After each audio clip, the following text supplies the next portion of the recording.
feel like with your aura, people throw themselves at you and say, yo, let's build. And then when they build with you and they don't get the satisfaction, they treat you like the enemy. They treat me like the enemy or like I'm some sort of threat. When I listen to hip hop, and this might be like a purist point of view when I'm talking about the rap, like how good you are at rapping, the list in my head, like a few of these girls could make the list. The majority of them aren't gonna make the list, but there's a handful of them that could make that list. Here today, gone tomorrow. That's the story of life. And that could even go for your life. And that could even go for all the things you've ever owned in your life or anyone you've ever known in your life. I just tell myself it's all gonna work, and I hope that I'm right, because I seen a couple go rich to broke overnight. I heard the new track. If you don't mind me asking, how does clearance work? Beats me, brother. You just doing it. Just going in. Honestly, at this point, bro, like, fuck it. Yeah, man. Just put the music out, bro. And if send you the letter, that means it's something good. Yeah, man. And if it comes down to, yo, you guys gotta take this down. All right, my bad. Take this down. Yeah. That's how you know. That's a good way to do it. Yeah, that's how you know people are paying attention. Yeah, it's like, okay, yeah, you guys, we got a letter. We're doing something right. That's right. That's it. How'd you guys first meet? Oh, have you been asked that question before? Probably. I mean. Yeah, tell me the origin story in the most fucked up way you could, if there is a fucked up way, the most raw way. So it'll probably come off that way if I tell it from my point of view. Yeah, go ahead. So basically, if we got time, I'm gonna go through the story because it's a story. We got time. All right. So high school, not even high school. I'm in maybe grade 8, 7 or 8 this time, and my bro is in high school. I have an older brother. So my older brother's in high school. Shout out Killer. Yeah, shout out Killer.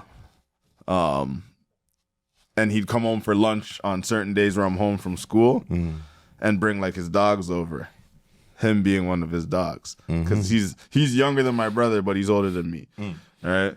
So I knew him from then. Obviously, that's my older brother's friend. It's not like, yo, let's make music together. You know? It was like junior high. Right. So now later in the game, now I'm in high school, maybe grade 9. I'm rapping with my little homies. We're making music, whatnot.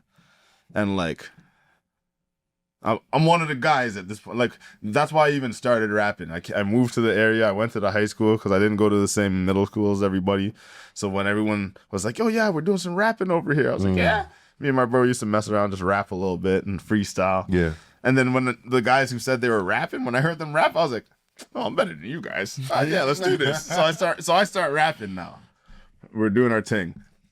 One of the older heads from the high school comes to me and says, yo, listen to the CD of these guys from Ridge called Rotten Ones. Okay.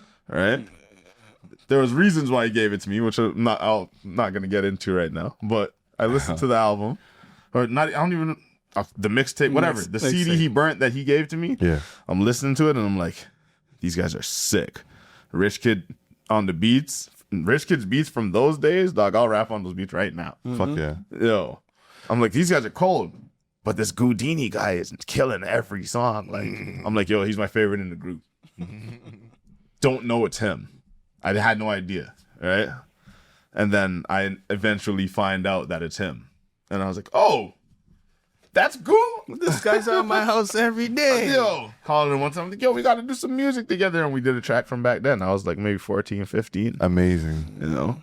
And back then it was pretty, like, it was, you know, like people think it's like crazy that 20 years ago, you know, you can make music at home. It was so like we weren't like living in the Stone Ages. Like we you know, make music on our own. Yeah, because nobody was nitpicking about mixes. Yeah. How'd you guys find the beats?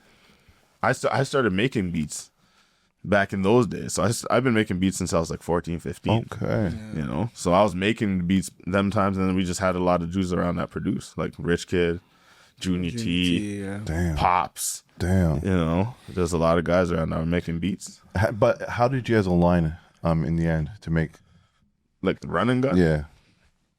That was just like you know, one time we were kind of maybe I would say like a little disgruntled about, you know, our position or just the industry and going through the woes, you know, putting out stuff maybe didn't stick or maybe didn't stick like how we wanted it to. So we just had this idea that we wanted to kind of like, let's do something, maybe like a show, Right. you know, where we could just like see if we can create some sort of spark, you know? How old were you guys at that time?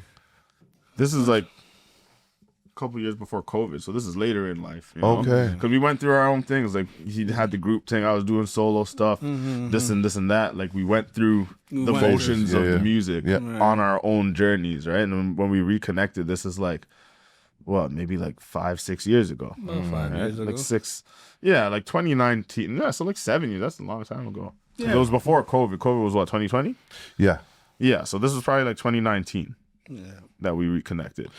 I mean, COVID time was a great time to create. Right. Yeah. Because that's all you had. That's all you had to do. You know, people were doing podcasts, sitting at home, doing whatever they could. So it was a good time to kind of like, you know, find yourself or find what you wanted to do. Well, we had the album, like the first album, Contra, like we had that recorded before COVID hit. Right. And then it was just kind of sitting there. And because COVID hit, the whole thing was to do a show. Right. And I was like on the fence at that point of even if I wanted to bother doing music.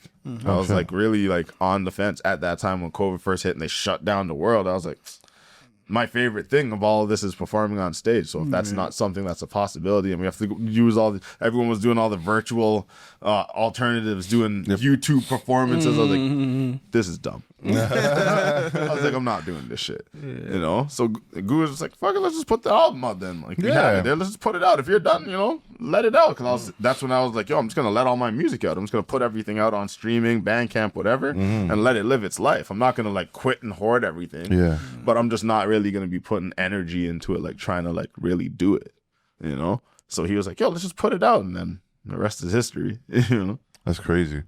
I love that. And how many albums has it been so far? Is it 5? 5 or 6. So we got Contra, Super C, 2 RunxGun seasons. RunxGun season 1, RunxGun season 2, Rise and Fall. Crash Dummy 1 and 2 are kind of like just like little small EPs. Yeah, small ones. So like, yeah, you could call it like 6 albums. 6 Are you guys projects. recording? Are you guys recording together, or is it like you know, I recorded where so you're, you know? Yeah, right now it's kind of like I record where I'm at, he records where, or when we link up, if we need to record together, we'll record together. Yeah. But since I'm out where I'm at, we kind of gotta like send them to each other, and then kind of, you know, figure it out after that. Why? So I'm gonna get off the formal stuff real quick. Let's get to the nitty gritty. Germany has a self-sufficient rap scene. England has a self-sufficient rap scene. United States proven already. And the United States is a self-sufficient rap scene, and it's rap scene where, you know, it's where it's originated. Canada, on the other hand, doesn't have a self-sufficient rap scene. I've seen a lot of artists nowadays who are living next to poverty, doing crazy shit to make money, to make a living. And who are, you know, not only like they have 9 to 5s, and they're not, you know, the goal. I think the goal is to be self-sufficient when it comes to your art, your craft. Right. Why do you think that's happening in Canada? And if you had like the answer to fix it, what would you say? We'll start with Heavy D, or Heavy G rather. Heavy D. Gudini, let's go. I think the reason why there's maybe not as much of a scene is that like again, we were talking about it off camera, where it's like here when we're in this bubble of Ontario, you think that or even just Toronto, that you think that when you go outside of Toronto, everything is just gonna be like Toronto, but it's not.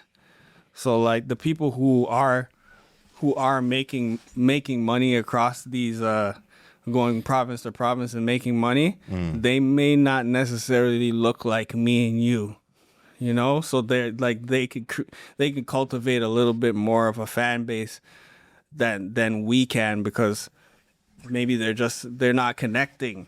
Yeah, because they don't relatable product. They got more relatable products. So maybe a classified could go across Canada and talk to all these little these little middle class or whatever you call it white folk. Yeah. But our music might not be able to translate to these guys. Not saying that it's a vast difference from what it's been 10 years ago or even 20 years ago.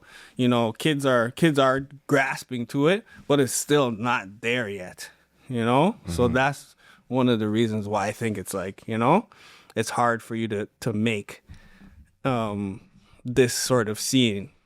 And a lot of times that's why people dip and they go to America, because there's a lot more people that you could connect to and maybe look like you, talk like you, walk like you, Have you thought about going? Oh, of course, because a lot of times we just be thinking about it like, man, if we just went over there, we would kill it. And where would you go? I would love to go to the States, but even where in the States, if you don't mind me asking? I think New York, even like a place like the Bay Area. I would love to go there too. That'd be a cool place to start. Yeah, because not a lot of people go to start there. Not a lot of people. Thinking about it, it makes sense. It's a big ass town, and like hip hop is heavy there. Yeah, hip hop's heavy there, and there's a lot of the people who are there. Like, say for instance, like the E40s, the Too Shorts. These are guys who are like, they're not ran by the big machine. They're these guys who are kind of like cultivating their own little fan base and kind of like running with that. Oh, I'm gonna put Too Short has like 1 million albums. Yep. E40 has like 1 million albums. These guys are like, they have this culture over there. Even they used to say Master P. That's where Master P went and got the game. He went over there to the Bay first, and that's how you learn, like, oh, this is what these guys are doing? I'm going to take this back to New Orleans and do that, So it's just one of those places that I think it's special. Amazing. Yeah, I mean, if you're asking me about the whole, like, why we don't have that type of thing here. So why is it, or like, it appears that it's not self-sufficient? I think it's one thing that kind of applies when it comes to music and like growing like globally is you have to have some sort of control over your region. You have to kind of be the guy in your region first, at least. All right. So like our region is whatever, whether it's Peel region or just the GTA in general. So you run the GTA though. But that's the thing. It's hard to really take over the region these days because like everybody and their mother, brother, and sister do music. So like no matter how ill you are, you're never gonna get everybody to say, yo, that's the guy. You know what I'm saying? They're not gonna do that because their cousin's the guy. Their homeboy is the guy. Everybody's one track away. You know what I'm saying? It's like, it's really just a thing of like, yo, if it came down to really whoever is nice with it is getting the love because they're nice with it, that's when things kind of change, because then the support's going to go to this person because they're nice. And then in order to compete, you have to be just as nice. But now it just comes to like, well, what's nice? What's good? Is it the vibe you're looking for? Are you listening for this? Are you listening for that? There's too many different things. And there's just too many different things you got to look at to determine who's really running the scene. Because we could say, oh yeah, in Saga, no one's talking to us, But you can come out and sing a tune, rap a tune, look a auto tune, look a fly melody, and shoot a dope video. Yeah. And now he's the guy. Do you feel forced to put a hook on your tracks or bridge? Absolutely not. Absolutely not. Because this is the thing. I like that music. I don't hate on it. I like it too. I don't mind it. I love hearing the hard beat with a melody and the auto tune and it bumps and if it's done well, if it's good, it's a guilty pleasure for me. Yeah, it's not even guilty pleasure for me. I just love music.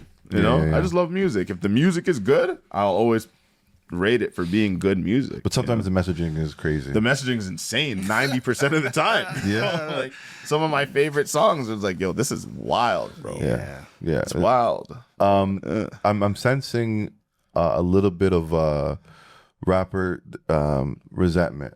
When I say that, I mean, I feel like if you had the choice to erase 20% of the people who are making music today in Toronto or the GTA, 20? Put all the Infinity Stones. yeah. That's crazy. Immediately. Bye. Yeah. If I can say, okay, yo, 20% of this shit that's come out, it's gotta go. Like it never existed. Nobody knows about it. It's not taking up space. I'll snap my finger in a second. Let's go. I don't think it would be difficult to. If you gave me a list of everything that came out, I could be listening and be like, get that fuck out of here. Get that the fuck out of here. Oh, this is cool. This is cool. This is good. Get that the fuck out of here. Bro, I love it. No, that's really what it would be. And it's not because it's like, yo, I hate you as a person and I don't want you to succeed. No, it's like, no, just music's not your thing. Yeah. It's not for everybody. Yeah. But it came to this point where like someone can put something out and we all collectively can agree that this is trash. But because of the way it makes you feel and the vibe of it and the bump and whatnot, we let it go on. And the next thing you know, it's in the club. Yeah. And then it's this, and this is that. And then that song and that person ultimately reaches this level that all these musicians that do it for real want to reach. But it's because they created the moment. And you can't really knock it because that's just it's human nature, right? But like, if you could snap your fingers and get a lot of that shit out of here, bro, I would, because like I'm a music lover. I feel like I'd do like a 50%. I'm not 20, I'm 50% of you niggas. Yo, see ya. 20%, yeah. I noticed in the last like 10 years, I would even go 15 maybe. My sense of timing is way off, but I feel like the last 10 years, anybody who has some flow, who has a Gucci belt, who drives an exotic car, probably made some money selling drugs, is an ambassador of hip hop. Yeah, they're automatically thrusted into the front. Yeah. So like it's like it's almost like a double-edged good and bad thing. Yeah. You know what I mean? Like people will be like, I don't know how to explain it, but like, It's like this. Sorry to cut you. Go ahead. Just because of what, like, I just had the thought, like, certain people might be upset at me saying things like this, But it's like people will live a certain life or be in tune with a certain lifestyle, like whether it's, the flashy shit, go out, have a good time, pop bottles, blah, blah, blah. And if they have done enough and accumulated enough to be able to do this consistently, they have to rap about it. It's like they have to rap about it. Like, they're just like, yo, I'm making a track, yo. They go in the studio and they'll drop the money, yo, record my tune, dog. And they're gonna, turn the auto tune up, and they're gonna rap about it. They're gonna shoot a video, they're gonna put it out. Yeah. And it turns out being some of these 20%ers that we're talking about, where it's like, yo, you did it because that's what you felt like you wanted to do, and it's getting love because there's a community that loves that. Yeah. So like you can't really tell them it's a bad idea because it might work for you. Because they're all drug addicts now. Like literally, somebody's off a pill right now. Yeah. Like all these kids are off pills right now. It's crazy. Sure. Yeah, they're Good amount of them at least. Yeah. Yeah, they're definitely off the synthetic heroin. Yeah, it's crazy, bro. How do you? I never understood that. Like for me, it was the most is like Molly, and like even Molly was crazy. Like I haven't done Molly in like 12 years, but like it's like now it's like. I know guys who can't survive without the Percocets. It's crazy. It gets like that, man. Yeah, that's the influence right there. It is. Like we didn't have that influence when we were growing up. We didn't have DMX even though DMX was doing whatever he's doing, he wasn't telling you to go do it. Then we all knew it was wrong. Yeah. So did he. So did he. Rest his soul. Rest his soul. That's my X is in my top 3 all the time. Yeah. Like I came up off X. That sounds crazy. It's like I wasn't selling anyway. Yeah. He was great. Speaking of your top 3, did we get that last time for you, when you here? Like your top? I might have mentioned it. Has it changed? It doesn't change though. No. Your top 3 rapper? Yeah, I have different lists for different situations, but if it's just like the 3 that are always going to be like my favorites, just because they're like my main influences in the very early stages of me listening to rap, it changes. It was DMX, number 1 spot, Busta Rhymes, number 2 spot, and Jay-Z, number 3 spot. Busta Rhymes post. Busta Rhymes' first 5 albums. Yeah. So is that Coming, When Disaster Strikes, Extinction Level Event, Anarchy, and Genesis? Which one had the one with Janet Jackson? What's It Gonna Be? That was on Extinction Level Event. So that was his 3rd album. Yeah. I feel like Busta Rhymes. Okay. The Mariah Carey album. Mariah Carey track. That was after. That was I think that was the 6th album. Oh fuck. Yeah. When he did Touch It, I was like, no. That was like the 7th album. Yeah, 7th or 8th like or something. It's honestly, once you got to the Mariah Carey one, the Give It To Me or I Know What You Want or whatever, that album, like at that point, I still liked Busta. I just didn't love that album like I liked the rest of them. Yeah, the 90s Busta with the $2 million budget videos. Yeah. That was great. Late 90s, early 2000s, Busta was like, it was crazy. Even the Give Me Some More. That was crazy. That was 3rd album too. That was same album with the Janet Jackson. Was it the one with that's the Pharrell? Pharrell's on that track, or was Pharrell produced that beat? Oh no, wait. No. Pharrell didn't get involved with the mix until like the 5th album. Let Your Ass on Fire. That was later. Pastor That was like Cavassier. Oh man, Pastor Cavassier. Yeah, that's 5th album. Yeah. He did Pastor Cavassier, As I Come Back. He had a couple of joints on there. Busta Rhymes is typically not in a lot of people. What it is right now. Hits. Yeah. That was the 5th album. That was the last it. album that I was like, yo, this album is, you know, and then the rest of them have good songs. He has good songs on the next like 3-4 albums, but then it just started getting wild. Along with my Peel region theory that you guys run the game in Toronto, I also have a theory that Jamaicans also run hip hop. And Jamaicans, it's something that's known, but Jamaicans just don't be just saying like, yo, we don't want to take the credit we already know. And then sometimes if we do try to take some credit, there's like this big backlash. So it's just like, it's okay. Go ahead. Like, don't let the FBAs know. That's what I'm trying to say. You'll have these guys, okay, we made this big documentary. Okay, but the first 4 or 5 founding fathers of hip hop are all Jamaicans. This is like, you can't really dispute it, you know? That's crazy. It's kind of like the Afrobeat situation, too. Isn't it crazy how... Okay, but hold on. Elaborate on that. Hold on. I just think that there's a little bit of... It seems like there's some reggae influence there. Absolutely. Anybody who denies that is crazy. Yeah, that's what I'm trying to say. But if you would say that, oh no, there's this guy who in Africa who did that. Yeah, I understand. What's the guy's name? Feta. Asking the wrong guy. Feta something or Feta Kofi or it's some old school from the 80s. Like but. It's still come on. It's still pre-dance hall. You know what I mean? Reggae music. It's reggae music. The bump, the vibe. No, it's for sure. It is for sure. It's undeniable, and it should be celebrated. It should be celebrated instead of like nobody's trying to take credit for anything. It's just it should be celebrated. We're all black. I for one, and personally am Afrobeat maxed out. Like I hit my. You don't want to hear no more. I hit my max in 2022. I was never a huge fan, and like I even like with like the newer dancehall. There was a year after a certain amount of time, like a certain year, I wasn't paying attention to dancehall at all. I didn't care. Yeah, you know, even like during the Vibes craze, like when Vibes started blowing up. By that time, I was already kind of like, yeah. He's crazy. He was crazy back then. It was wild. It was a wild time. But then, you know, I tapped back in because some of the new shit, like, I don't mind. Like, you know. But either way, it's the same thing. Like, with Afro beats, like, by the time I heard it, and I heard the couple songs, I heard a 1, 2 I like, but it's like, what's your favorite one? I can't listen to this all night. Don't ask me that, bro. Come on now. Come on. You know at least my one. favorite what? Afrobeat? Yeah. I probably couldn't even tell you that. How about Joanna?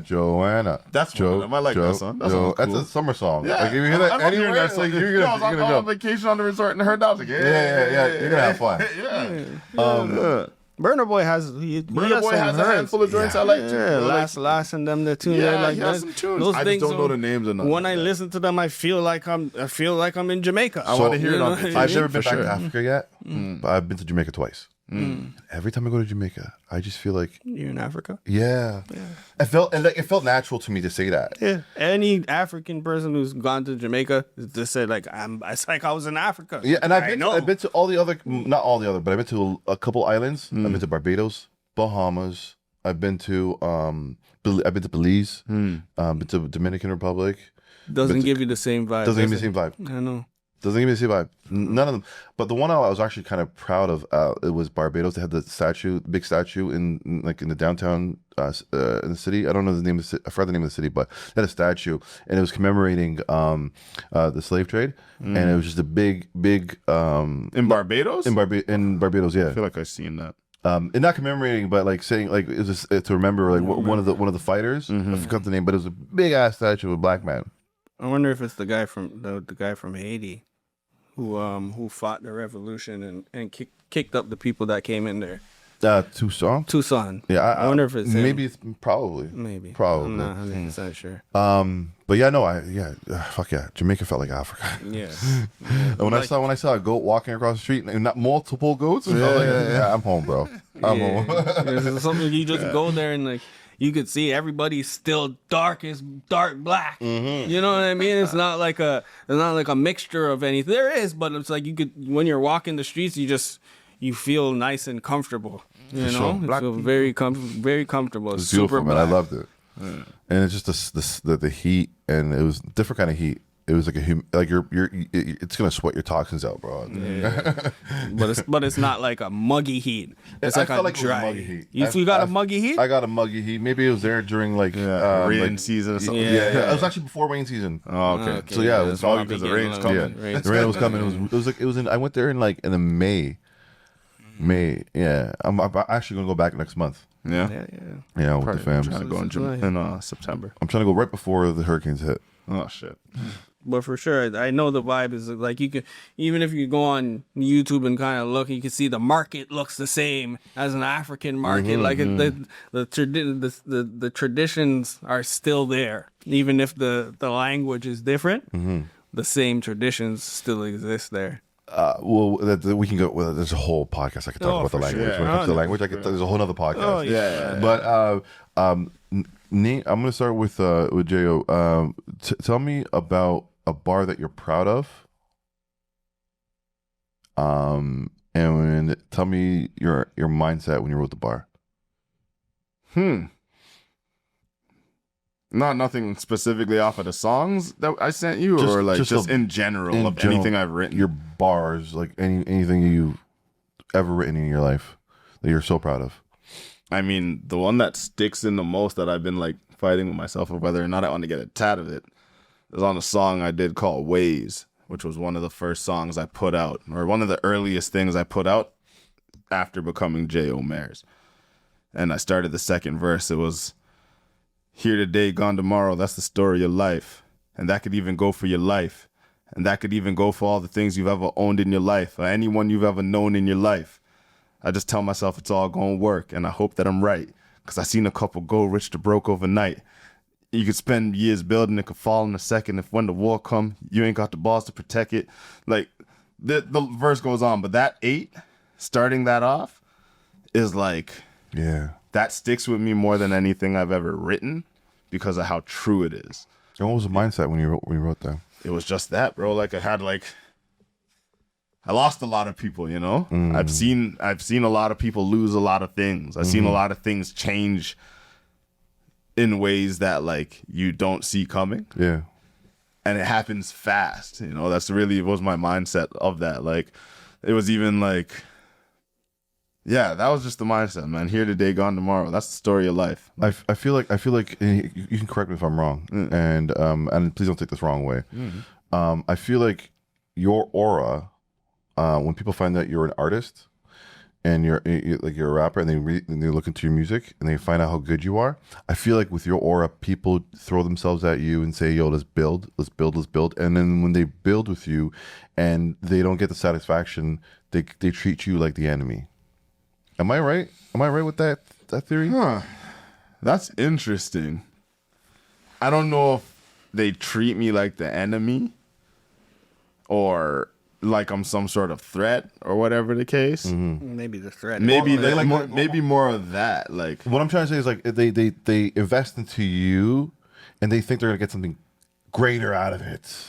yeah, but they end up getting just what I wanted to do, basically. Is that what you're trying to Is that what I'm trying to say? Yeah. Because I feel like in this industry, it's people are not really upfront with their motives. Mm-hmm. And No, that's and facts. I'm really upfront with my motives with people whenever I work with them. Yeah. I'm really upfront with them. I tell them this is what I want to do, and this is what I would like you to do. If you could do that, and if they can't, I'll know for next time. Yeah. That's not what they do. I think the way it works a lot of the time is just I don't like anyone who knows me, like if I feel a way about something, like it's here, bro. I'm not a guy who can just play the game and play along. Like even if I'm trying to, When did that switch you're happen? gonna know. Like when did that happen? The Switch. The switch. You've I feel always been like I feel that. I've always been like that. We always like that? The minute I started walking into rooms as an adult, knowing I'm a grown man, and Yeah. everybody in here we're grown men. That's basically when it's been. Because I came up around family that family and friends of friends and close friend family. Everybody I came up around is majority solid individuals who just know how to conduct themselves and carry themselves in rooms. So I've never felt like I had to play a part, because if you don't like who I am and what I bring, it's cool. I don't have to be here. I don't that's one thing about me. I don't go nowhere where I don't feel like That's what's up. I'm supposed to be, or if people don't want me there or whatever. So you're not going to those network events, I don't those care network for parties. those things. I know what everybody goes there to do. Everyone's going there to try to shake hands and make a connection that can help push them further in never some way. happens. But it never happens. Yeah. Because all you're doing, everybody in there is going in there with the intention of taking something from somebody to help them move forward. Right? There's rarely people in those networking events that are here yo, let me see if there's anyone here I could help, or anyone who I could put onto something that could potentially help them. It even if it is something that's going to help me, but yo, I have a situation where this might actually benefit you. It's more so how can you help me? Right? And it's if that's the energy, I know that's the energy, and I'm a big, I could damn near read minds, bro. So when I walk into these rooms and I see how people are moving, it's I don't even care to communicate and talk with you guys. And I love that. You know what I mean? So and that's probably where that energy comes from, where people it's not even that they look at me as a threat or an enemy, but it's just this guy's not with the bullshit. Yeah. You know? That's no, and I guess my next question, and I'll get back to the bar question to you. My next question is when did you realize that this isn't a game? What, music? Yeah. I think the better question is, when did I realize it is a game? Because before, it's everyone was really just trying to do their thing. But then you realize as time goes on, especially with the way that the game has progressed, it's a game. It's all a game, bro. You're either going to play the game by the rules set in front of you, or you're not. If you do, there's no guarantee you're going to make it. If you don't, there's no guarantee you're not going to make it. So it's just yo, do you want to play the game or do you not want to play the game? Do you want to? Yeah. If you play the game, you're gonna run into these players in the game that you always NPCs. You're just oh, it's here. Oh, you're here. Oh man, for real, this game. Oh, that's how you know. Oh, I'm still in this world. Yeah. Oh man. Yes. When you start to realize that, people are there's just little levels, and then when you get here, you're here. What? I don't want to be here anymore. It makes you want to buy a whole new game. Yeah. 100%. It is a game. That's the thing. If it wasn't a game, then we'd have a lot less people trying to play. But it is a game. Yeah. That's why everybody wants to play, because it's a game. And just like any other game, if you do enough research and learn about that game, you can play the game. Yeah, you can play the game. It's crazy, man. You guys are so inspiring. I'm here, I'm literally soaking. I literally feel the game. I literally feel the juice. Tell me about your pause. That's crazy. I'm gonna leave it. I was I'm not gonna be that guy. But yeah, I'll be that guy. You see what I just said about I can't not, pause. I wasn't gonna let that. I wasn't gonna say pause, but I wasn't gonna just no. Tell me about your bar, brother. You know what? I don't be remembering my bars too much like that unless I just I need like a refresher, but like you remember Winning, J.O.? Mm-hmm. How does it start again? I wish I would have listened to me. Shit, I wish you would have listened to me when I. How does it go again? When I Toss something out the window. When you shifted to D. Let's go. Hydroplane almost shifted to sleep. Went in defeat. I'm never missing a beat, but heart skipping the beat. It was just basically a song where we're kind of. I was reflecting. It was like me looking at the younger me.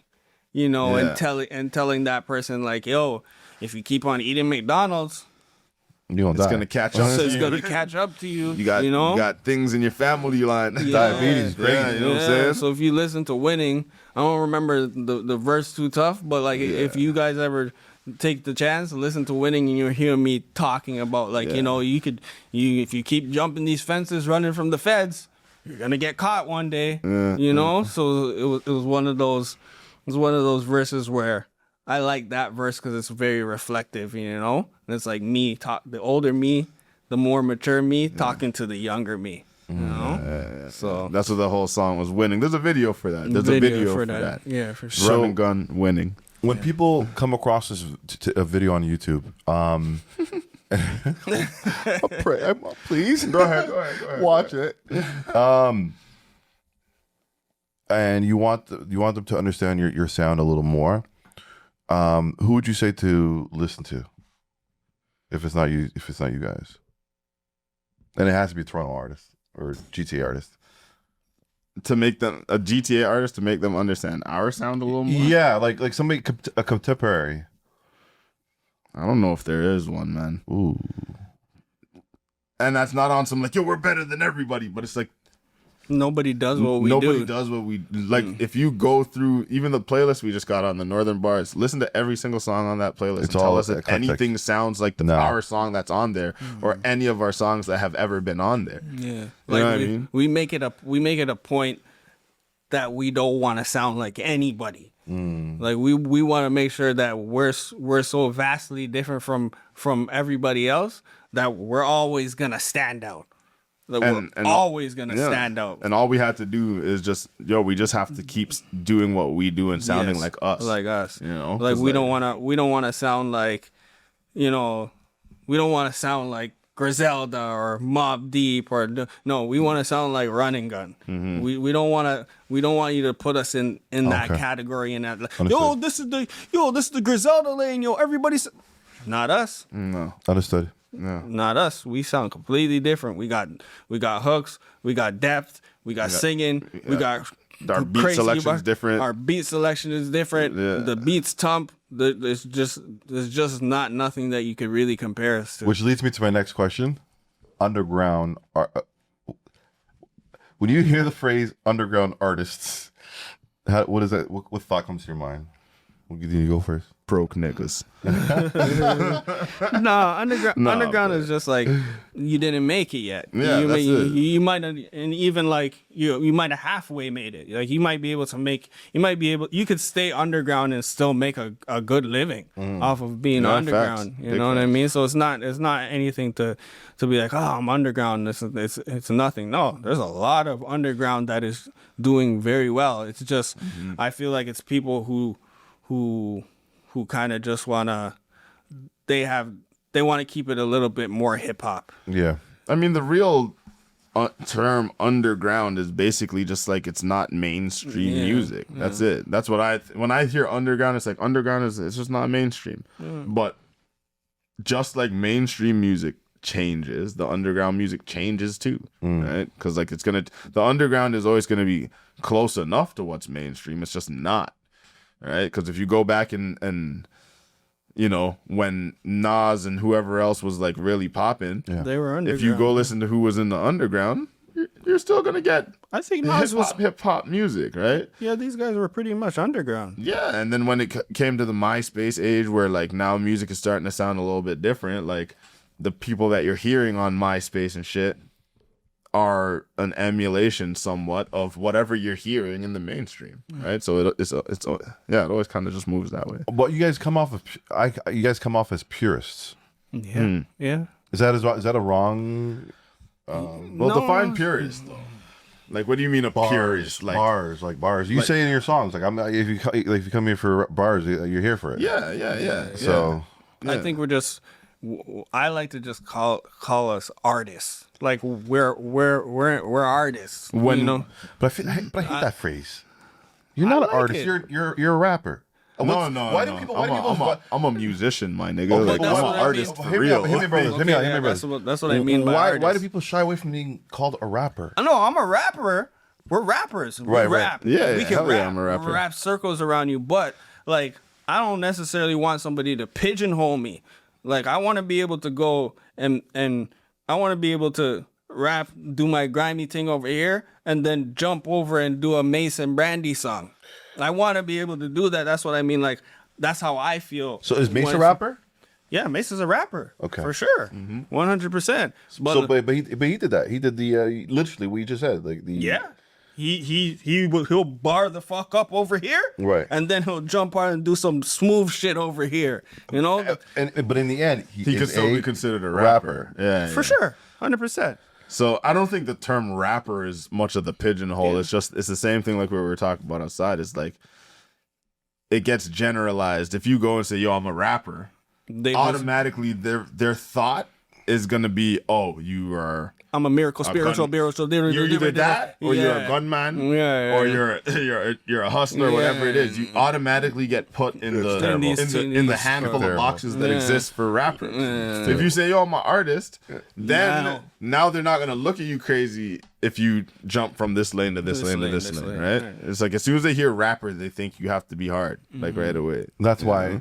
Please like and subscribe and look into my shit. We try to keep it very distinct here. Right. You know, like a rapper does not mean the definition earlier. Are white rappers guests in hip hop? Yes. Yeah, of course. What does it mean by guest? I mean, it's like you could be a white rapper and just do your thing. Just there's a lot of the time, you know. Like That's how people talk. It's like you're a guest because we made it, right? So you're jumping into it. You're jumping into something that we made, you know. So on the same energy, they're guests in rock and roll. They're guests in all of it because we made country, we made rock, we made reggae, we made all the thing about black folks is we're always gonna keep on making something new. Oh, rock is done. Rock is doing this, and rock is doing. Okay, rappers come now. We made rap. We made reggae. We're still gonna sooner or later in the next 10 years.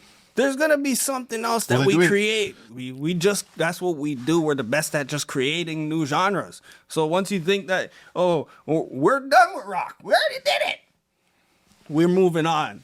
That's what I feel like. Black people just always gonna be creating new things, new genres, new ways. That's crazy. The other day I saw a guy, a Korean, doing Afrobeat. Yeah. And I was like, "What is going on?" Like, if it's hot, it's hot. You could do it. You could do it. I'm not trying to tell nobody don't do it because, like, you know, look, there's the Beastie Boys, there's Eminem, like there's these guys who, like, you know, that join into the culture and they're good at what they do. They're good at what they do. It's just sometimes we're a little bit scared that you'll just take from the culture and then all of a sudden revert back to wherever you guys used to be. You know, you'll do like a Bubba Sparks and then boom, all of a sudden, what happened, Bubba? You're back to you know what I mean? At least with Eminem, he was always on his white boy shit until the record came out with him saying the N-word. I know. He said sorry. Sorry. I'm not here to defend Eminem. I'm just saying he kept it authentically white boy the whole time. As opposed to somebody who, you know, Machine Gun Kelly, he came in, he tried to, and then when he figured out it didn't work, all right, I'm gone. I'm a rock star. I'm a rock star now. Post Malone. Malone, Justin Timberlake, a lot of these people. What's a new kid? The Jack Harlow. But he went to R&B. You know, he's doing R&B. Yeah. So see, people are already scared. They're like, I feel like you might jump back into where you need to, where you should have been placed. No, I won't. I got blacker.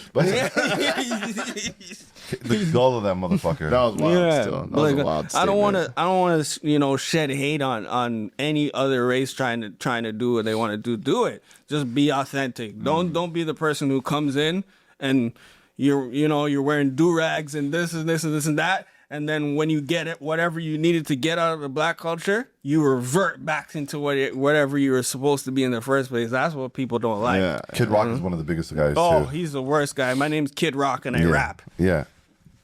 Dummy. And now he's like talking shit all the time. Talking shit all the And then time. I don't know if you guys watch, but Elon Musk is constantly posting racist shit online. Yeah, he was Crazy. another guy where it's like, sometimes because I'm like a kind of like a nerdy kid in a way too. Like I like inventions and stuff. And when he was first doing it, I was like, this guy's cool. Like, yo, he's trying to take us to Mars. Wham! Starts with the racist shit right away. It's just like you never trust people, man. White people. White people. We can never trust white people. But it gets worse. His father owned a mineral mine in South Africa. And he was, so you see what I'm saying? He was having us go into those deep mines. No masks. All sorts of shit. Life expectancies at 36. Yeah. It's sad to just like, it's sad when you think somebody is just regular and normal and a normal human being, and then your mask just drops off. So you fellas grew up in Toronto 20 years ago. You guys were in your teenage Mississauga. Mississauga. My bad. But GTA. Yeah. This the GTA 20 years ago, and right back then it was hotter than it was.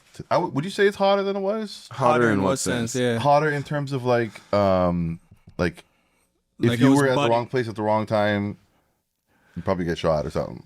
I don't know if it was hotter because it could get hot right now. It can get super hot here it can now. right now.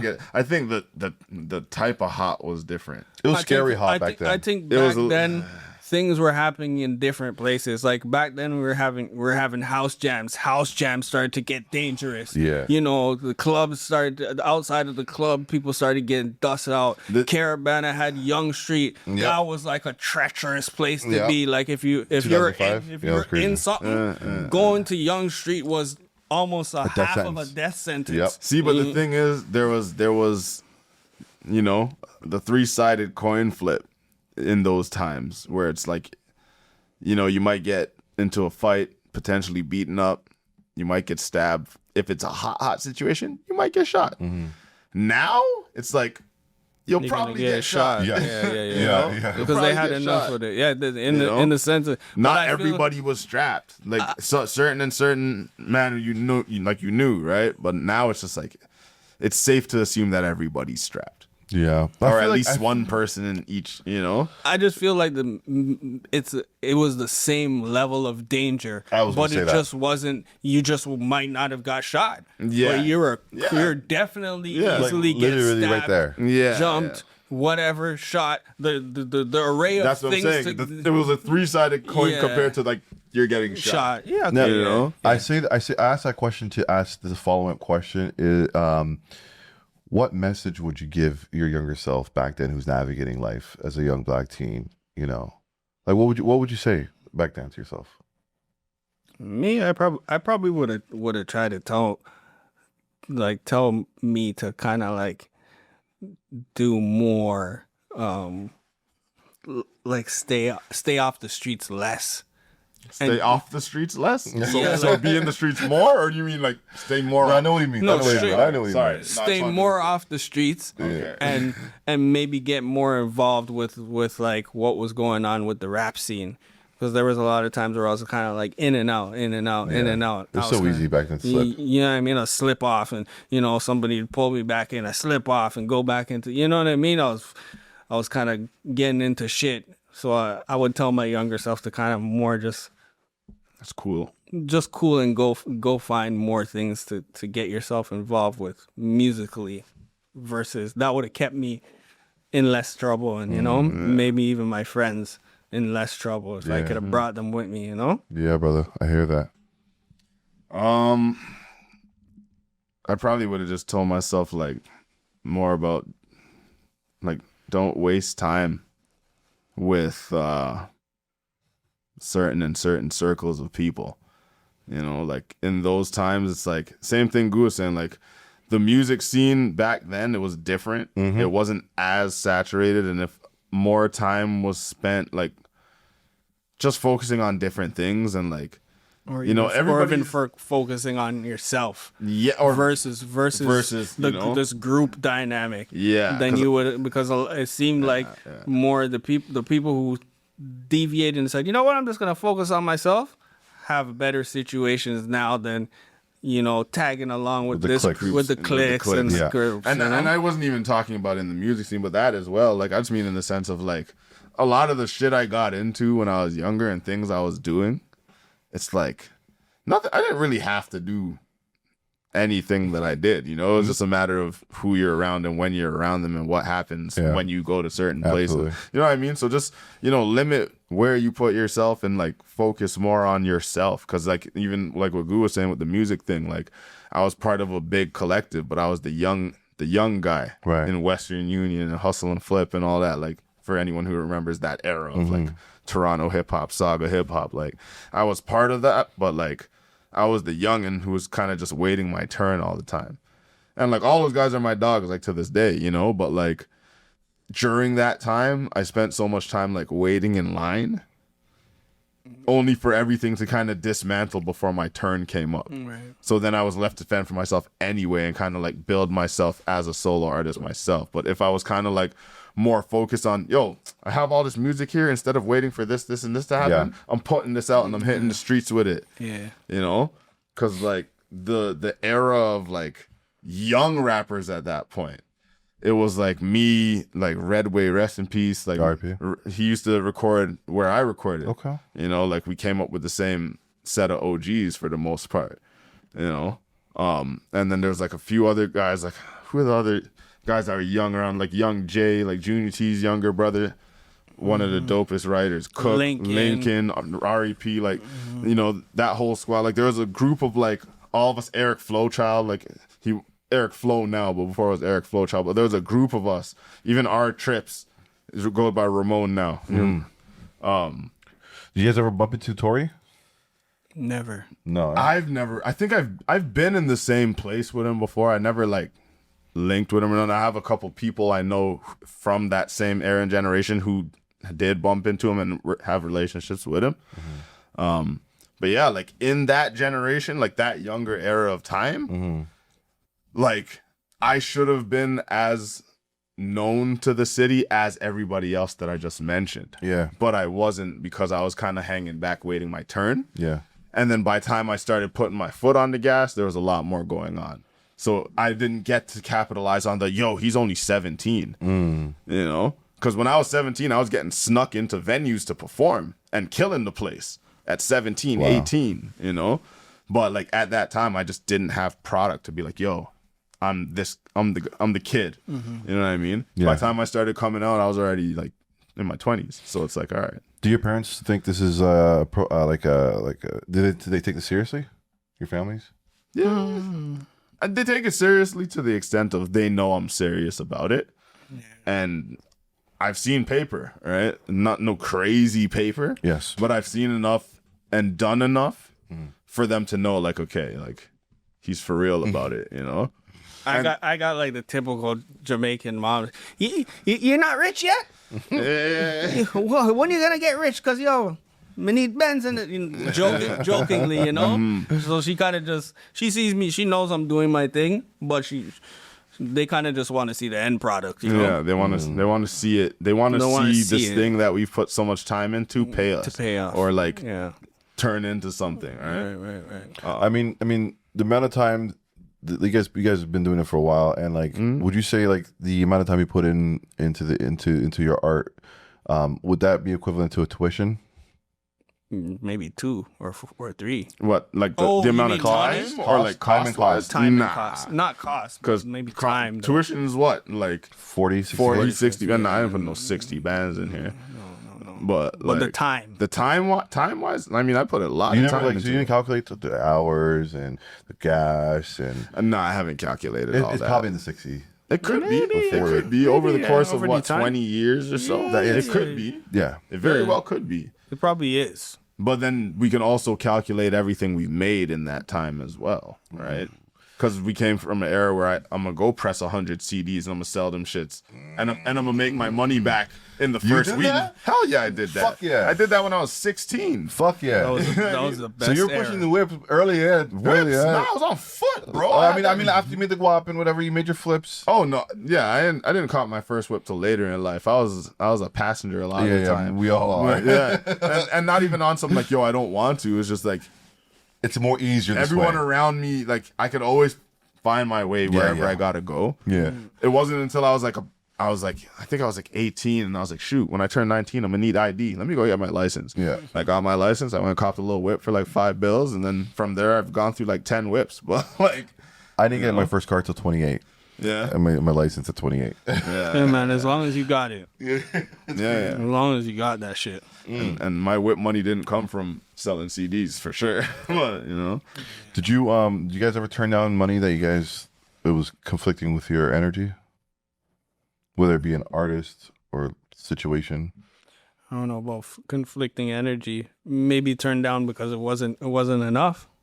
It wasn't enough. Conflicting energy. that's conflicting energy. Yeah. Like, nah, that's not gonna feed my soul. Yeah. I can't accept And that. when they're asking for like all your rights and 360s, Not like that. But Yeah, I mean, you can divulge if you want to. I had a weird situation when I was probably like 21, 22, and I did this show.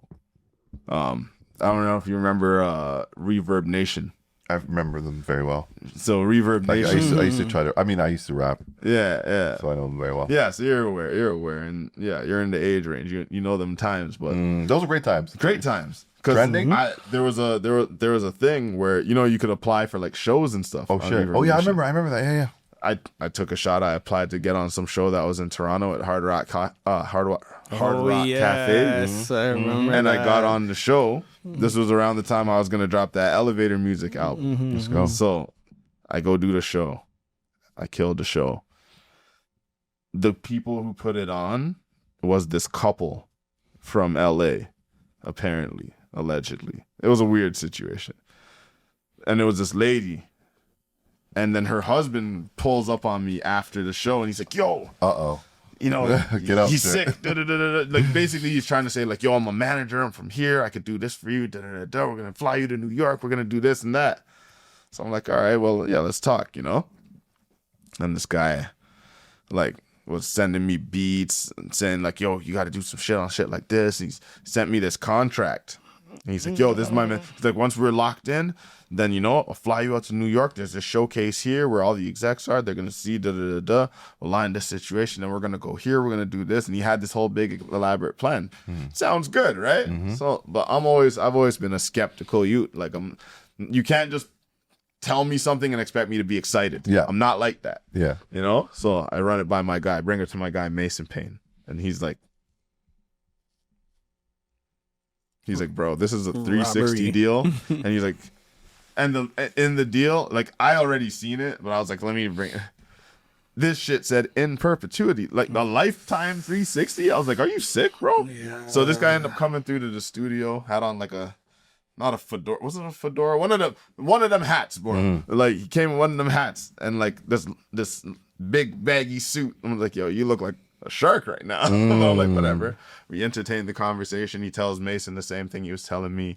He goes and we're both just like, yeah, something about this don't sit right. Because I told him, I was like, yo, first of all, I'm not signing nothing that says lifetime. Anytime you have Yeah. a contract and it says in perpetuity, Nah, Yeah. I was like, don't sign it. I was like, I'm not signing nothing that says that. He's like, oh yeah, we could change that. No shit, Sherlock. But the fact that you brought it to me, and if I did So just happen to disrespectful. sign it like that, Yeah. like if I didn't pay attention and signed it, you really just wanted to like, you They know, slave you.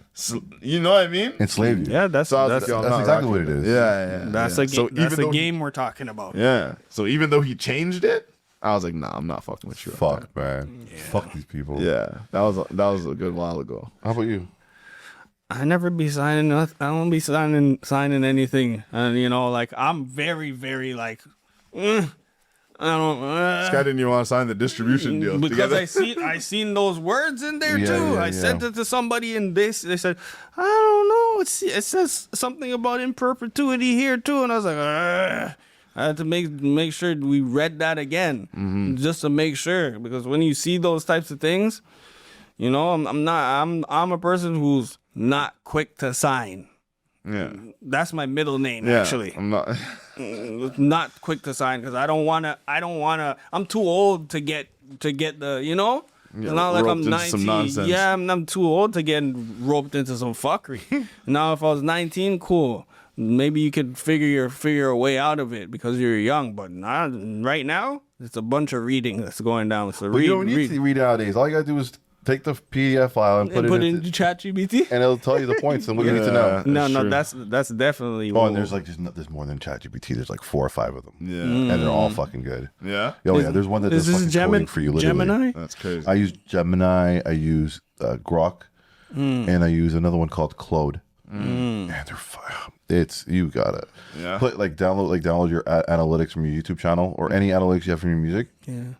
Put it in there, Oh. and it'll tell you what you want to improve and whatever you want to. Anything analytical stuff. Yeah. Wow. But you gotta pay extra for those kind of things. Yeah, it's yeah. like, But it might be $60 US, but it's worth it. And it changed my life. My life is so much easier. Literally is so much easier, bro. Sick. Tell me about the new project coming out. Contra 3, Alien Wars is coming, man. That was the most craziest video game. Yeah. The Contra game The Contra on game. Super Nintendo. Yep. Fuck yeah. Yeah. The Alien Wars music? for Super Nintendo, right? Yeah. Bro, I need that. I need that in my life. No, I'm telling you, it's one of those. It was one of those niche. Like we found one. You know what I mean? Some people find their little niches and it works for them. This one worked for us. You know, like Sazy has your favorite rapper's worst nightmare. You know, a lot of people have their niche. Or he also had the Dragon Ball Z one too. Yep. Sazy goes crazy with them with the niches. Yeah. He's had a couple of them. You know. We do it good. We're millennials. We do it so well with this with the niche thing and like just Niche writing on it and like the nostalgic effect of what the aesthetic is. It's fucking perfect. It's like yeah. How long you guys been working on it for? It's kind of been it's one of those things it's been in the works since Super C. Yeah. You know? So like we had like a couple tracks that we did that were just like we knew that those ones were staying. Yeah, whenever Contra 3 comes out, these songs are for that. Yeah, we had like a good 3 or 4 that we knew were staying, but we really started to work on it within the last year, no? Yeah, maybe like yeah. It was like maybe Problem, almost a year. Gusto, Yeah, maybe about a year. Gather, Not even a year, maybe 8 months or so. Yeah. I don't know. Yeah. Within the year, we could say, though. you know. Yeah.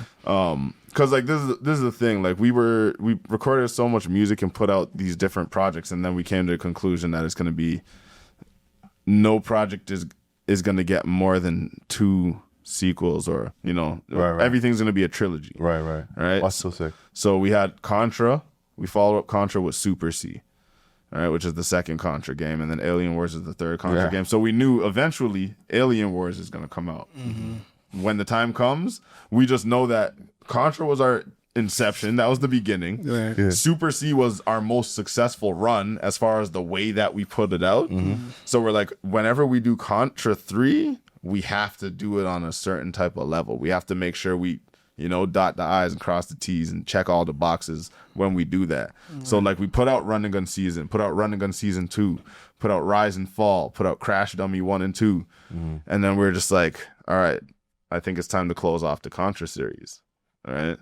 So we're just like, all right, let's go look at the stash. Let's see what songs we have that are making it for sure. Yeah. And whatever blanks we need to fill in, let's work on some new shit. It's so cool to see that you guys are like it's multiple albums under your belt together, and it just shows like a brotherhood. You said something about success. Because I'm a nerd. I just need because I'm looking for success in this field, Right. and I don't think I've attained it yet. People always tell me, "Oh, you're sitting out with the biggest stars." I'm like, I get it, but like I'm looking for something bigger. Right. You know what I mean? And like, and with all due respect, like I'm recording this. I'm documenting this for the people who are going to see this in a couple of years or whatever. Now, how do you quantify success?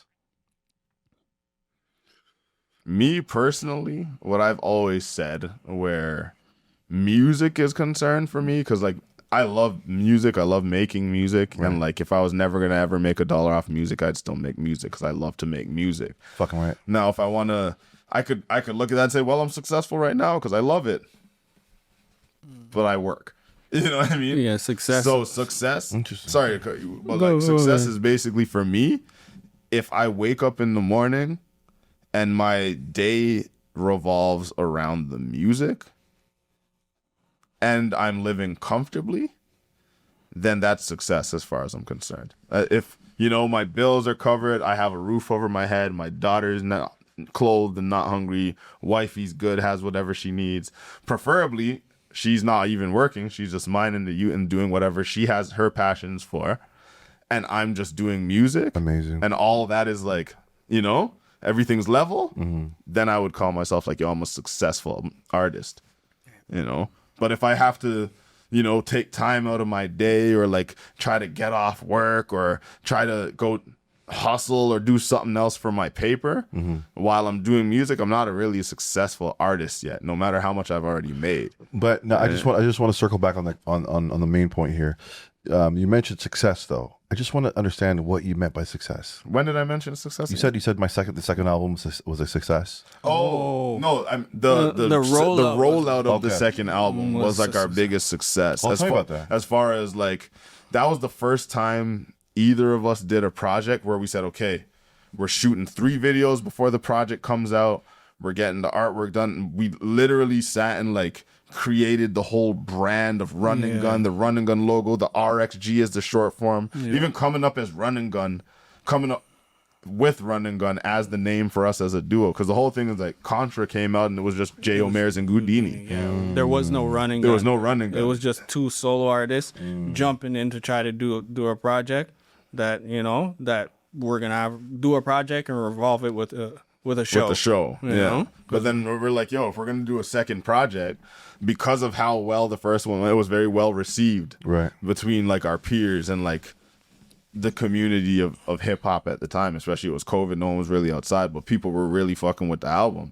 So we're like, if we're gonna do it again, if we come together as a single entity, so that when we distribute it, we can distribute it like we're a brand new artist, it's going to give the project the best chance. Amazing. So it's like when we submit it and say, yo, RunxGun, Super C, they're like, oh, who's RunxGun? This is their first project. They're brand new. No, we're not piggybacking off of the old shit. Mairs used to do this, or Gudini used to do that. Nah, this is fucking genius. It's brand new. You never heard us before.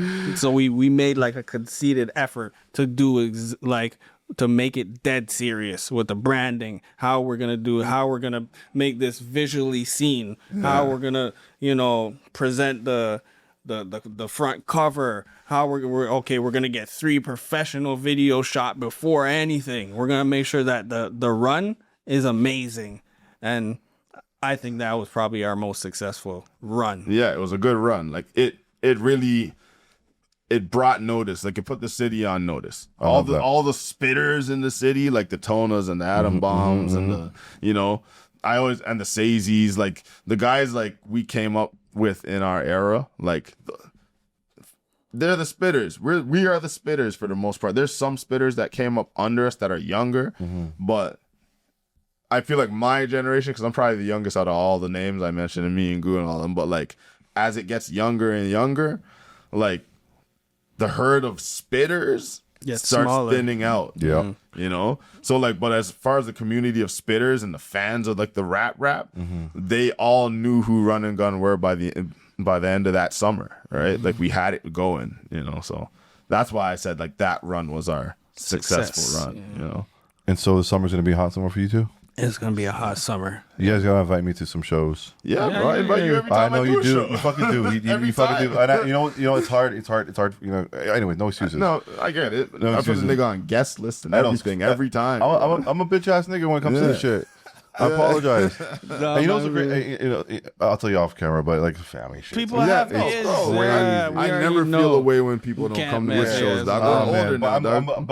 I'm pulling. I'm making a concerted effort this summer to do it. To come out, and I'm going to be documenting all the shows I go to. Yeah. The so- Contra 3 release party is I going to will be be pulling up to this that. summer for Yeah. I sure. will be on the pulling way. up to that. I'm going to Yeah. document that. Yeah. I'm going to New York in 2 weeks, Lord willing, Okay. to show 10 tracks from Canada to local New York people on the streets, and get like the most random reviews. I'm gonna put one of your tracks on there, That would be dope. and yeah, I'm gonna do one in Bronx and one in Manhattan. Okay. And I'll see how they feel. I'm gonna do like a through the ages, like start from like the backbone slide to the Michi Mead and work my way down into this age, Right. and Okay. for them to see the Canadian hip hop scene, and not and I'm also doing that to educate them, because like I really believe that we have a sound in this city Right. and in this country.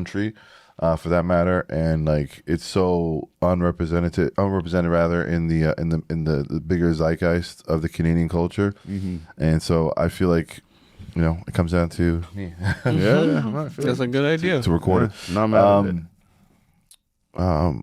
If somebody came up to you today, is like, yo, I want to start rapping, what would you tell them, or being adjacent in this field? Like they just came up to me and said, "I want to start rapping." Yeah, and from you zero. you inspire me. Oh, I'd like to start rapping. what would I tell them?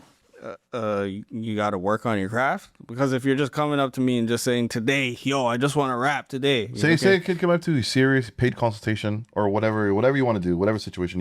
He takes like 2-3 hours of your day. You sit down and you talk with him. What would you say? What would I say? I would kind of just trying to at least teach him about song making and what would I say? I would kind of just try to steer him in the right direction when it comes to like making songs and performing, because those are gonna be kind of like the two things that are gonna be like, if somebody comes across you, they're gonna want to know that you're gonna give them a good show, and you're gonna give them a good track. So you're gonna have to work on both of those with me first before I could be like, yeah, I'm gonna give you the cosign. But if you came to me out of the blue, Say you don't know him, he's just like a excited kid. He wants to pick your brain, get some game. I don't know. You just have to ask me the questions and give him the answers. I wouldn't know what exactly to say to him unless he's gonna have to pop up on me. You know what I mean? I don't know. Do you get those emails or DMs from time to time from like aspiring artists? Sometimes I do. Sometimes I remember somebody hit me up one time, and he's just a random kid, and he just jumped in my DM and said, yo, I mess with you, I mess with your raps, yo, I've been listening to your album, da-da-da-da, I like you. And he just approached me very well, and I gave him a verse just because he approached me. Do we know who he is? His name is Don't butcher the youth's name, bro. I'm not gonna butcher his name. I forgot his name, but I'm gonna remember it. I'll remember it in a second. But I think he's from around the Oshawa ways. He's from those ends. But he just jumped into the DM very respectful. Yeah, And I just respected how respectful he was, and I gave him a verse. no doubt. You know what I On mean? strength. Sometimes that's all it takes. Where do you see yourself in 2 years? In 2 years? 2 to 3 years, yeah.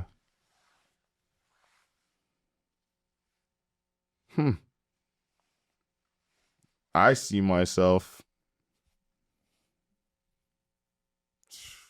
That's a good question. question. Let's put it to the end of the world. I mean, I already know, like, regardless of what happens with music, I have certain things I'm gonna do. I gotta get I gotta get my crib. My daughter's growing; she's only getting bigger. Gotta put her in the best position to succeed moving forward. So whatever that looks like is where I'm gonna be. I need the bigger crib. I need the increase in the bread and the income. You know what I mean? And the music's just gonna keep being made. I've been doing a lot of like different things music wise. I'm not just there's RunxGun, there's J.O. Mairs solo music, there's J.O. Mairs, Big J.O. the songwriter, there's J.O. Mairs the producer. You know what I mean? So like all the different things I'm doing, I see everything going well. Right? And in every one of those fields where the music is concerned, it just takes one thing going really well to change the trajectory of everything. And the chance of that happening in the next 2 years, to me, I think is pretty good. Yeah. So I see the next 2 years looking good. Like just still doing music, still writing, still producing, still making what I love to make. And yeah, just living life, man. I'm comfortable. Are Junos a thing for you? For sure. Yeah, I'd love to have a Juno. And you see how you had to jump in quick before I said something crazy? This guy very disgruntled. No, I'm joking. Like aside from Toby, I've seen the people who've been nominated. It's like one of the guys I'm not going to name has been nominated numerous times. Honestly, I don't pay much attention, to be honest with you. As far as who the nominees are, like I usually don't even remember about them until it comes out that it's coming up. I'm like, shit, I should have submitted something. You know what I mean? Like we said this summer, like, yo, Contra 3, we're submitting that for the Juno whenever time comes. So if it's for next year's Junos, you guys are gonna win. We're submitting. Put it in the air, you know. You guys are gonna win. That mean like they got to listen to it. We're gonna take it in. Yeah, they're gonna. But shout out to the Junos because it looked like the last one. That one looked pretty good though. Yeah, I don't know what's gonna be this next year. Probably gonna be in a bumfuck town though. Yeah, they might move it. They might move it. Maybe in Vancouver or something. Yeah, but the one that just recently happened, it looked predominantly black. Like they're trying to make sure that they're trying to make amends. Yeah, they're trying to make amends for all the fuckery that they've done. You know. And can you believe that Socrates won his first? I know. That's why they were really trying to. You know, I think they brought Maestro Fresh West out there. I think he got something too. Yeah, he got something for his. He did an audio kids book. Yeah, which is fucking ingenious. Yeah. I've been thinking of doing like. Honestly, my initial thought was writing a children's book. Yeah, you know, it'd be cool. It would be cool. It'd be cool. I thought about doing that a long time ago. Children's book editor or writer. Yo, come on. And then I seen a handful of people are doing it now. Is it so easy right now? Yeah, AI, dog. AI. But there's nothing wrong with using AI. There's nothing wrong. It depends on what you use it for, but there's nothing wrong. Yeah, you don't want to, the person who's doing surgery on you chat GPT all their answers. Yeah, how do you cut this artery here? And they have it in their phone. It's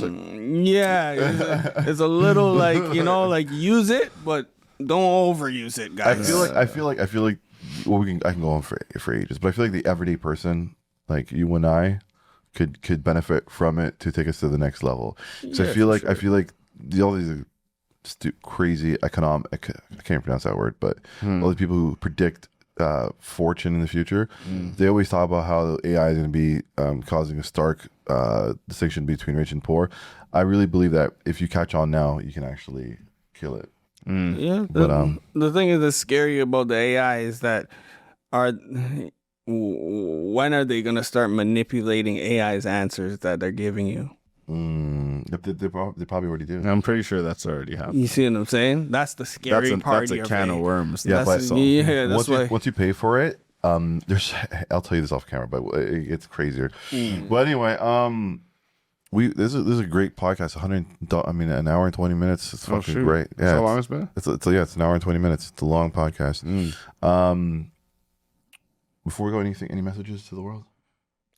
Alien Wars is coming. It's on the way, and probably, but by the time this comes out, it's gonna be already out. This will be out in a week and a half, maybe 2. It's not gonna be out. Okay, yet. So then I take it back. But Alien Wars on the way. Yeah, stay tuned for some more RunxGun shit, man.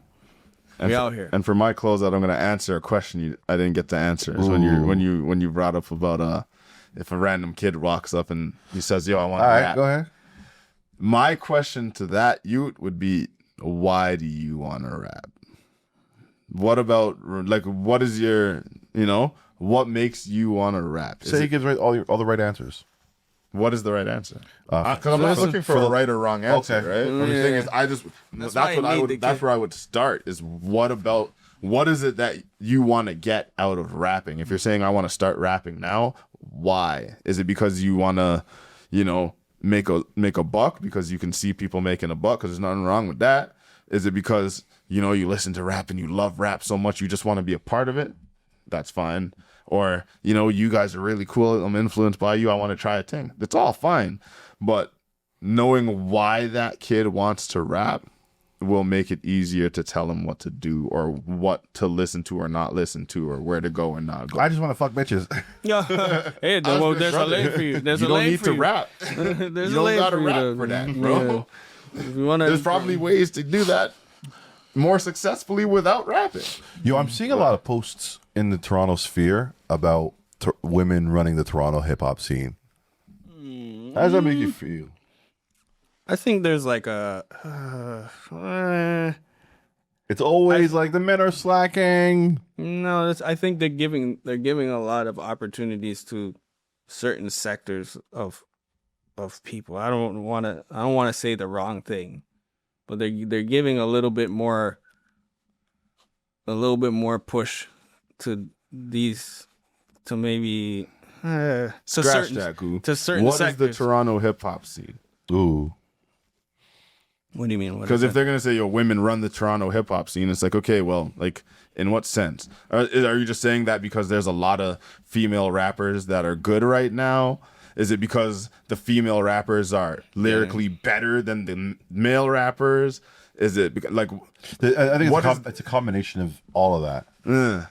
Because it's like, I'm not saying that it's right. But I'm just saying that's what the that's what sphere is they're saying. but that's my whole thing is like the Toronto hip hop scene is so odd.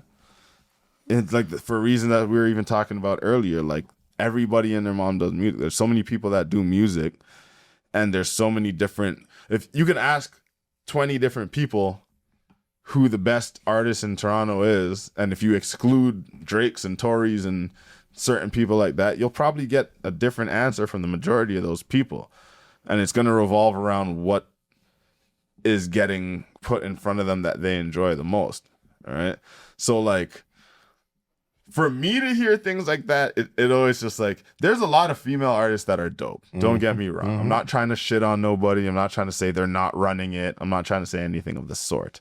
I'm just saying that when I listen to hip hop, and this might be like a purist point of view, like when I'm talking about the rap, like how good you are at rapping, like the list in my head, like a few of these girls could make the list.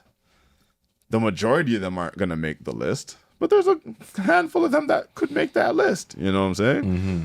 But it seems like there's a little shining spotlight on women MCs right now. And there's nothing wrong with that. I'm not saying there's anything wrong with it. I'm just saying that's what I was trying to get at. That there's this little spotlight that is being shined on them right now. I feel like the spotlight is not just right now. It's been like that for the last 2 years, 3 years. 3-4 years. You know? Yeah. And I think it's a women empowerment and also a little bit of an LGBTQ spotlight that's getting shined right now, and it's on them right now.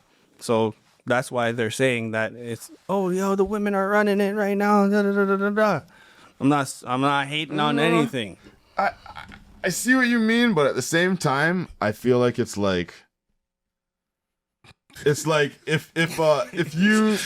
I'm about to say something crazy, but go ahead. The female support system is better than the males. Oh, it is. Because women are going to come up and be like, hell yeah, the women are running the scene. Yeah, look at this girl. Yo, they're all nice with it. They're all sick. And all the women will rally and say, yeah, the women, niggas will never do that for other niggas. Because we're all competitive. Because everyone's competing with each other. Yeah. So when that's the case, and especially with like the new generation, not to diss or anything, because it's just real life. There's a lot of drama and politics and ops and this and this and that. So like, there's a lot of things that are gonna stop, the average guy from saying, yo, these guys are running it, because someone hates those guys and it's gonna say, no, they're not.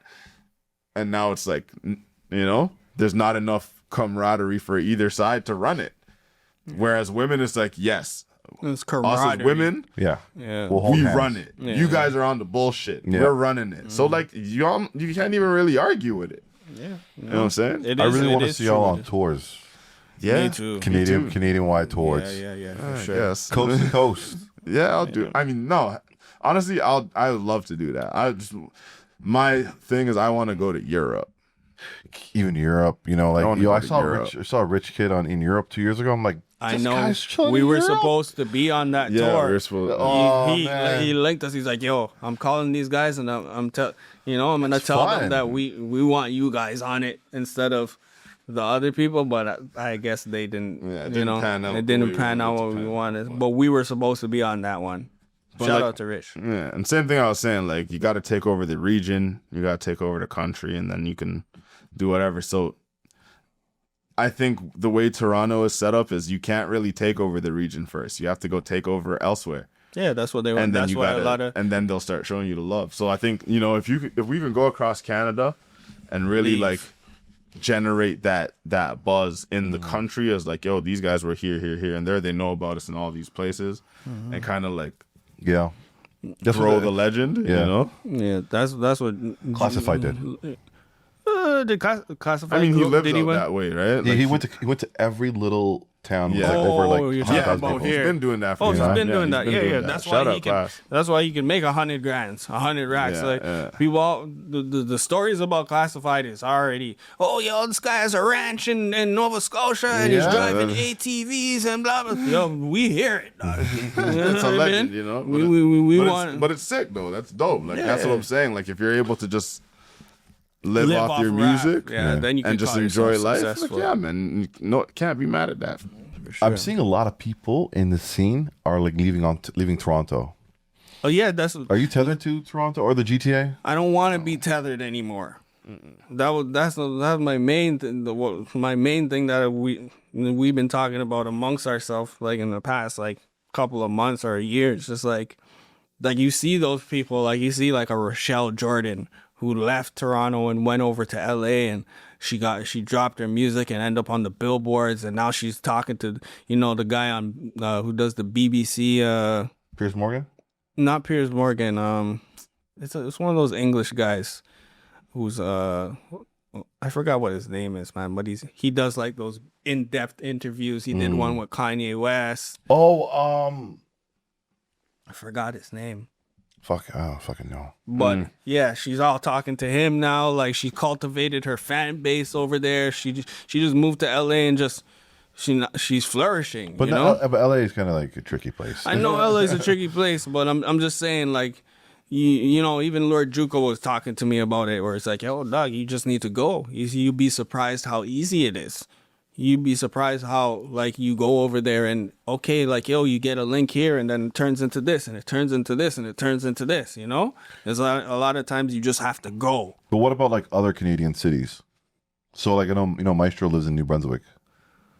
But those are like little bitty towns, bro. Like those are like itty bitty towns. Those man. are towns that should be easier to take over. It's just about what the scene is over there. That's what I'm saying. Like their is scene there a is community of different. people over there who are gonna come out to a hip hop show if you come out there and throw a hip hop show? And like some of them, yeah, hell yeah, they're just looking for something to do. They're gonna come out, and if you go rock it, they're gonna love you forever.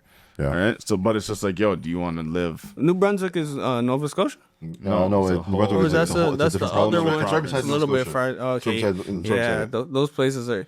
Like I'm out there in Edmonton, and I went out there and seen some of the scene, and a lot of it is folk music. You know what I'm saying? So it's like you would think that like there's this big rap scene out there. It's not. Yeah. I'm trying to make Calgary a black town. Calgary has hope. It has the potential to be. Yeah, a no, it black has town. potential, but like- it's also again it's a different type of vibe. Yeah. It's not the same this metropolitan vibe that we have over here. Would you guys gentrify Hamilton?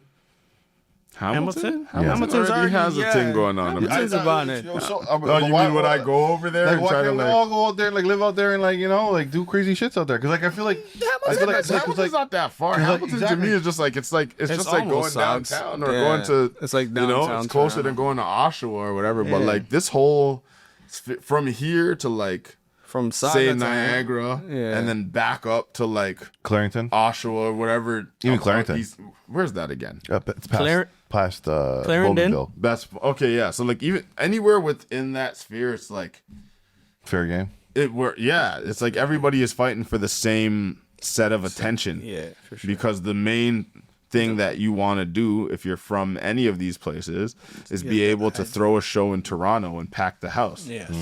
That's really what it comes down to. Because it's harder to pack houses in a lot of these places just because of the population Yeah.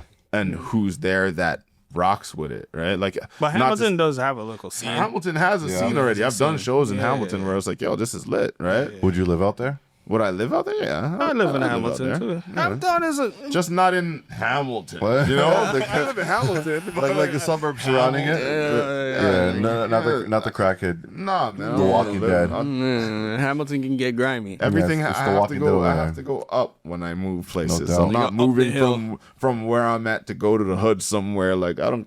Nah, man. Not pick me hunting. Yo. It's crazy. Yeah, that was crazy. It was a great podcast. Yeah. It was good, man. It was great. It was great. Finally, we got to do this thing. But for me, I wanted to get a little more seasoned before I sat down with you guys, Right. and it took me like 3 years No, to get seasoned. I got a little seasoned, and it took a long time because like confidence always builds, especially when you're talking for an hour and a half, Right. an hour and 30 minutes. Making like I had the questions in my head. And I had some notes, and like it was like a tape recorder in my head, and like literally all the questions flowed out so easily when I asked you the questions, and then the next question came up. I was like, oh shit, I was going to ask that question anyways, but here we go. Yeah, and so yeah, man. No, I really hope you guys win. When I say win, I really want you guys to post. Big ass houses on IG. I want you guys to keep posting motivational quotes every day. You'll never see my big ass house on IG. I want to see you guys open a restaurant with the money you make. Yeah. You'll see a little something. There'll be signs. I want that. I want to see all that. And when you guys make movies, I want you guys to hit me up. Be like, yo, I want you to be in the scene here. I'm fucking down with that shit too. You guys want me to be in a music video or something like as a bad guy or a villain? I'm down for that too. Whatever Say you want less. to do, I'm down for the crazy shit. We So might I'm have an to call actor. you. You might be in the next video. I'm down for that. I'm down for all that. I think we said this before, but anything messages out for anybody else out there? Your turn now, brother. You have any messages Oh for the yeah. people? How's fatherhood, real quick? Fatherhood's good. Fatherhood's fantastic. Shout out I think to everybody fatherhood. should have kids. That's what I'm saying, yo. That's what I'm saying. Honestly, yo, it's been amazing. If man. you're over Like, like 30 with no kid, that's kind of sus, huh? start What's wrong with you? No, but honestly, like that's why a lot of things, like even when you're talking about like the Junos, like dog, I haven't paid attention to shit for the last 2 years, bro. Yeah. My daughter is like a year and a half, damn near, and like honestly, I don't even care to really pay attention to dad, much else, man. bro. Girl, dad, all day, bro. Yeah, man. I got two girls, so I know what it is. Two girls. I Yeah. got my one, Yeah, man. But That's like, what it yo, is. I don't care for much else. My advice is if you're about to have another one, do it quick because so they're like close in age. yeah. I had mine a little gap between, and they're like rivalries. That's like With the 4-year difference? They're like beefing. The younger one I was always telling gets beefed. I was telling wife, I was like, oh, man, like. You got it. She's like, yeah, 4 years. Like, oh, I mean, I guess. I don't know. I have Listen, a man. 4-year difference. They don't beef. my girls beef all the time. No, man. I don't. I'm a dictator. You guys aren't allowed to fight each other. Yeah. You guys can fight anybody else, not each other. I took the tablets away from them though. Yeah. No tablets. No more tablets. Don't ever overdo it? Don't get your. Is she on the tablet yet? No, she's one and change. What's she doing with a tablet? Yo, some people do that. My No, kids she are got on a it. tablet. So She doesn't use it. Take it out of their hands. I don't know what to do. Honestly, I Are don't. they on the Roblox yet? of course. Oh, Just I one. don't Just think- one. Just the older one. I don't think the tablet is the problem. It's just you just gotta how much time you they're on have it to for. control what's control going on the with time. the tablet. It can't just be you're annoying me. Here, take the tablet and fuck off for 2 or 4 hours. You know? Yeah. Yeah, Like, some it's people crazy. use that to pacify. Like, Yeah, they'll- this crazy. is just run it, go in the corner. Then that's when they're scrolling on things that they're not supposed to be scrolling like, I don't on, want you to. know? Like, I have an iPad of my own that I use for things, and when she's old enough that she can actually like not just be going like this on my screen, I'll let her use it. I'll have certain apps on there that she can use. So if it's like, yo, look, a bit of time needs to get not even time needs to get killed, but yo, you want to do something here? You could play this for a little bit, Yeah. and then I'm gonna take it back because it's mine. Are you playing in her French school? I never even thought about that. I would suggest that. I wouldn't be mad at that either, to be honest. My girls are in French school, Yeah. and we don't speak French.